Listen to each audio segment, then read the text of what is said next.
अगर आप 30+ हैं तो प्लीज़ स्क्रॉल मत कीजिएगा, रुक जाइएगा, थोड़ी ठंड रखो।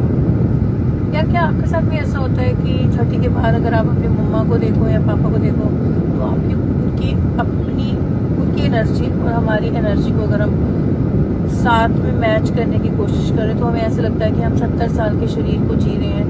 तो भगवान ने कुछ ऐसा किया है कि हमें जन्म तो दे दिया बहुत जल्दी, हम छोटी उम्र में ही हैं, इतनी बड़ी उम्र नहीं है एज़ कम्पेयर टू पेरेंट्स, लेकिन वो लोग इतने यंग, इतने फिट और इतने ज़्यादा एनर्जेटिक होते हैं कि उनकी एनर्जी हमारे साथ बिल्कुल भी कनेक्ट नहीं होती।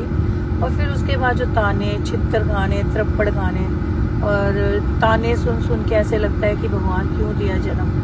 तो क्या ये आपके साथ हो रहा है या सिर्फ मेरे साथ हो रहा है? और शरीर तो मानो ऐसे कि जैसे 70 साल का शरीर हो।